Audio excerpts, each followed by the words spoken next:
Mako, this one's for you.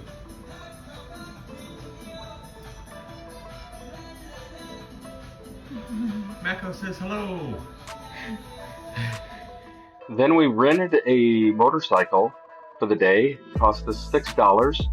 And one of the things I'm doing right here is I'm videotaping everything. So if there's any damage to it already, I'm not going to be held liable. That's something I learned when I was in Thailand last year.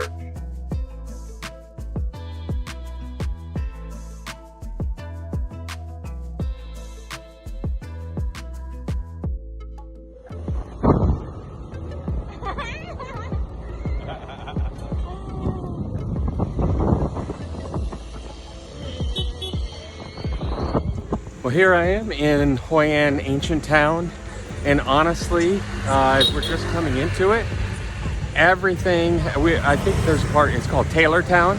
I mean, there's just tailor shops everywhere where you can get tailor-made shirts, dresses, suits, áo dai, which is the traditional Vietnamese wear for both men and women, I think, where they have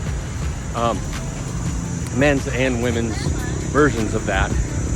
And it's just this kind of quaint little place. So we're going to continue to check it out, see what we find, probably do a little bartering and have some fun. Walking down a back alley, and either we're going to find what we're looking for or I'm going to end up with one kidney. I don't know.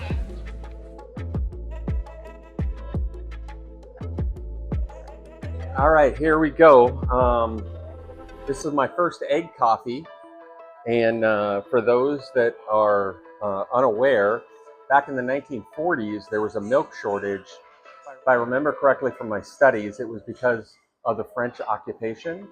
And there was a milk shortage. And so they ended up beginning to make coffee with eggs and whipping it. And so just look at this for a second. And there we go. It's a good look. But here we go.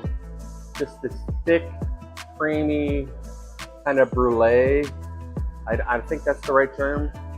But we're gonna see how it tastes because I have no idea.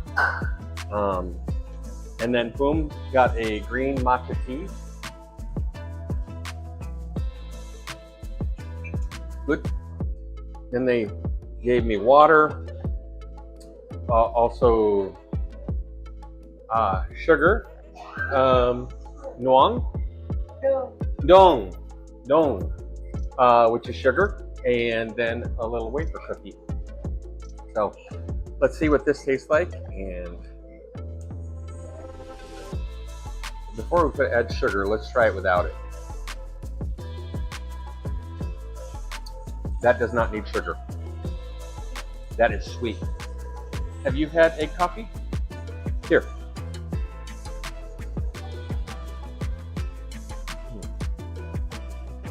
Nope, not hot. Creamy. You like? Soy tick? Soy tick means I like. That's good. I would have egg coffee again. Absolutely. I'm tossed up though whether to drink it from my spoon in spoonfuls or to drink it. But I think I'll drink it here. But man, it's just so. We just got finished up. We went to. I can't see the name of the place, but went to a tailor kind of place, but they rent áo dai, which is the traditional Vietnamese outfit. And so we are going to do a photo shoot today in traditional Vietnamese clothing. So, which actually the áo dai for ladies are worn very often, weddings, maybe church sometimes, but I think more like special occasions, not necessarily like every week at church. And because honestly, the ladies here almost always wear dresses. That is something that I've seen, and I don't think I've seen Pum in anything but a dress. No. Oh, she did have shorts on one day. And of course when we went to the beach. But even once when we went to the beach, she was dressed in a dress for pictures. And once again, Vietnamese girls love their pictures, which is fine with me because she's the easiest thing I've ever had the opportunity to look at. She's making fun of me, which is kind of normal. Again, one of the things about coffee here is that they use Robusta beans instead of Arabica, which is what you find in mostly in Brazil. They're the #1 coffee exporter in the world. Vietnam is #2. So I'll be trying coffee places at every city that I go to, seeing what I like. There's a lot of iced coffees. My favorite iced coffee so far is definitely Cafe Mui, which is salt coffee. It doesn't really taste like salt. It's just tasty. And then I've had a coconut coffee, which I think they use coconut water for their coffee. And I didn't really notice a huge taste difference on that, but I don't know. There's all kinds. There's also yogurt coffee. There is, what else? I'm missing like another major one. There's one other kind of coffee which I will not be trying. And I can't remember the name of the animal, but basically it is these beans that are eaten by this animal, like a lemur type of thing.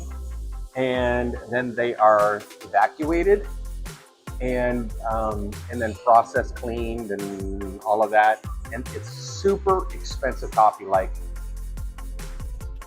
I'm gonna throw a number out here that's gonna be wrong, but like, just to give you an idea, like $1,000 for a pound of coffee. It's crazy because it's just rare. I don't know. I'm pretty adventurous in what I eat and what I drink. I'll try just about anything. I'm not sure I want to have something that's passed through an animal knowingly. So anyways, I hope you guys are enjoying kind of the history, the culture, the different stuff. I'm loving just experiencing all the different things, including language, like I like. And my language is really basic, you know, my vocabulary, how many words I know, but also my, what do you call it? Not interpretation. My pronunciation. My pronunciation is horrible. Luckily, understands because she's heard bad pronunciation, but other Vietnamese people would not generally know what I'm talking about.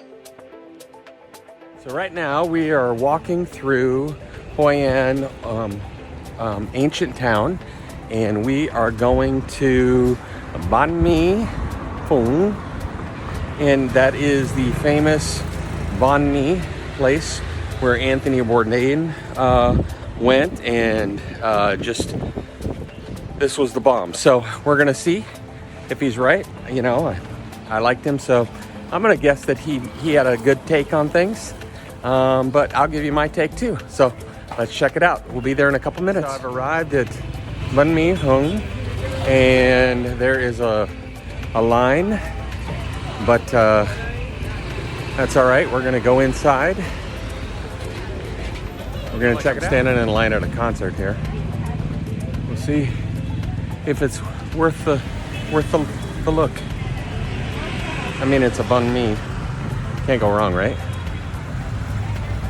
I'm gonna go with the number 8, which is a chicken with cheese banh mi, and this is a shout out to my mom, because if you know my mom, the one thing she can't stand is hot chicken on bread. So no chicken sandwiches for her. So Mom, sorry, you won't want this. But they've got all other kinds of flavors. There's 15 different flavors, including number 15, which is tofu, avocado, and peanut butter banh mi. That does not sound appetizing at all, but you know, who am I to judge?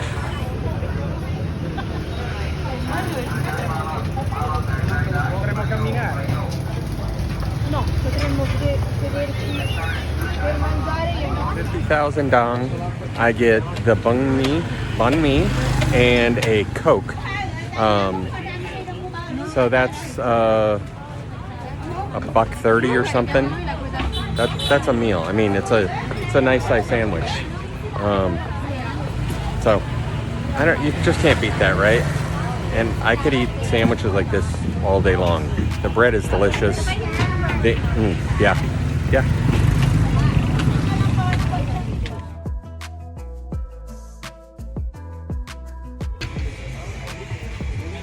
All right. Well, you missed my first bite because I'm an idiot apparently and forget to hit record. But it's very good. The bread, I can say, is crunchier on the outside than I've had on my other banh mi's. This is chicken and cheese, and then it has all the fillings as well, which is onion, coriander, peppers. It's pickled. There's a sauce on there, chicken, cheese. There's cow lao, which is famous in this area because you can't reproduce this recipe anywhere else because it comes from the sham wells, the water. So,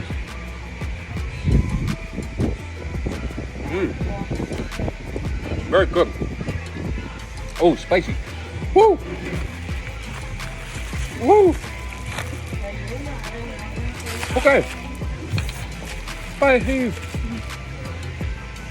Hey, a little coconut. That's the best coconut I've had.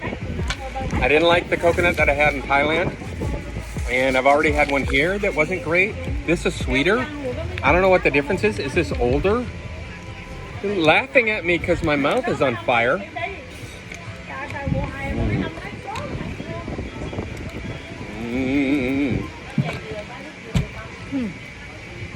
Oh, you want to do it to me again? She was laughing at me earlier, I think, because this place is, I mean, there's banh mi everywhere here. I mean, like every corner. I mean, it's a famous and it's a delicious sandwich. And you can get them with just anything. Chicken, pork, beef. I'm vegetarian, I'm sure. Tofu. I haven't never looked into that. Why would I? Pate is on here too usually. I don't know if there's any on mine because I ordered chicken and cheese. But she was kind of laughing at me because there's a big line in this place because of the Anthony Bourdain and such. And, you know, you can get a banh mi across the street or next door, I think even. And, but I waited for this one. So I would say it's very good. The bread is crunchier than the other one. I like that. But maybe the first one in Phuoc, really good. Number 2 maybe. So I'm asking Phum what she rates this banh mi on a scale of 1 to 10 from the perspective of a Vietnamese person. So she gives it an 8 out of 10. That ain't bad. I'm down in water, but I have to stay hydrated. Otherwise, I'm going to run into problems. Fresh and good. This bread is not like what most Vietnamese people would eat because this is more fatty. And Vietnamese people don't really eat fatty. But it's for the tourists, which it tastes good.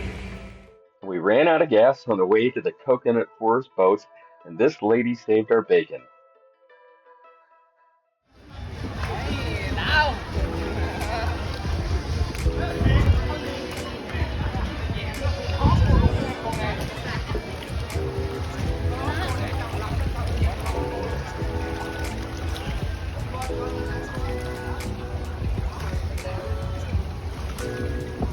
Just a fun, unique experience. I definitely recommend this too. Honestly, I don't think that I've done anything that I wouldn't recommend to anybody else.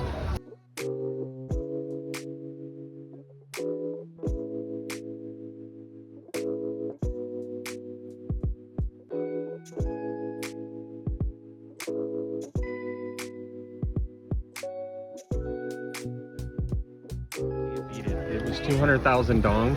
That was for both of us, for the boat ride. And it was another 100,000 dong to get in the other boat and do the spin thing. Behind the scenes video. The making of the video. I'm going to close out the video with some pictures from our photo shoot and the rest of the evening, and I hope you enjoyed Hoi An as much as I did. Have an awesome day, and don't forget, you're awesome.